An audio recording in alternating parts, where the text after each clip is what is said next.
Custom views are rarely used in Excel from what I've seen from people's work, but they are excellent really. Now we don't really have the time to go into depth with custom views, but I'd just like to show you how to create them, how useful they can be. Now what a custom view is another view of the same sheet. Here if we take our employees file for example, and if I then wanted to create a slightly different view where I've hidden some columns or added some filtering, then I could do that, but I'd need to be able to go back to seeing everybody. So the steps really are to create a view of everything I can see.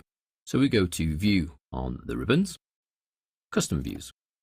I currently have no custom views, but I would like to add one. The custom view name is going to be Whole View, because I can see everything at the moment. And that's going to include any print settings I might have and any hidden rows, columns, and filter settings. Okay. If I then add on filtering, data, filter, and let's say we want to filter out so we only see all the men, remove 2, and then all singles. So remove everyone else but the sins.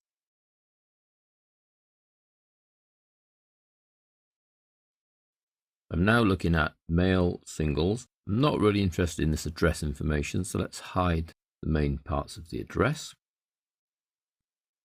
And I've effectively chopped down the spreadsheet, but without creating a new one. So I still have the same spreadsheet, employees, but I've filtered away some of the data and I've hidden some of the columns.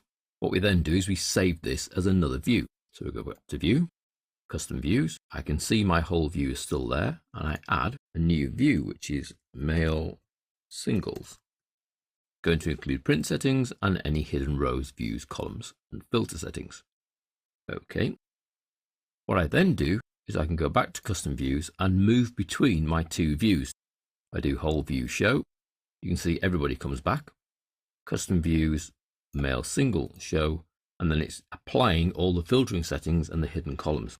That hopefully is enough to whet your appetite for you to think, hey, this would be quite good to be using.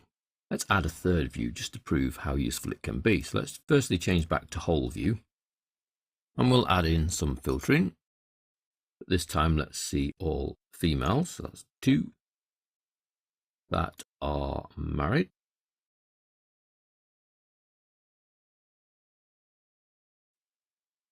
They must work in accounts or clerical. I'm also not interested in a lot of the columns, like all the address information, telephone, fax. Let's hide those.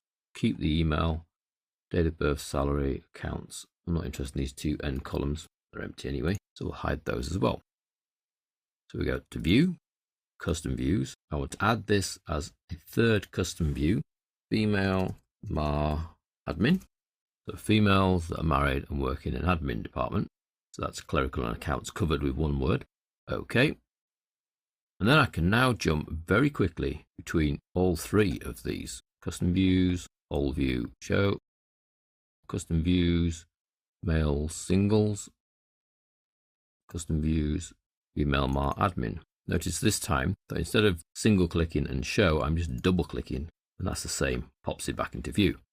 You'll also see that from the custom view dialog box, we can delete any views we no longer require, or we can go and add in more, or we can close the dialog box should we not want to change the view we're currently looking at. Now, if you like them and you think they are clever, we can make accessing the custom views just that little bit quicker. At the moment, you need to go to the View ribbon, Custom Views, choose the one you want, and then Show. We have reduced that to a double click here. That's only 2 singles and a double click. If you do use them, then we can make things a lot faster by actually adding a drop list of your views to the quick access toolbar, so they will be available up here. How do we do that, Guy? Firstly, we need to go to More Commands on the quick access toolbar. The command that we're looking for, this little drop list of your views, is actually hidden away. It's in the section where it says Commands Not in the Ribbon. And then we need to scroll through this long list, they're alphabetical, to Custom Views. Now what I would like to do is add this to the quick access toolbar. Now if you're only using custom views in one particular workbook, then just add it to that workbook. The custom views can be added to the employees workbook. Okay, and you see it then appears up here, and I can see the view I'm currently using, which is male singles. What about whole view? We're now down to a single click. Choose the list, choose the item, and you then have the view applied. So there's a combination of work there, creating the custom views, making sure that you save a view that is everything unaltered, and then we can add the custom view drop-down option to the quick access toolbar so that you can then jump from one of those views to another very quickly.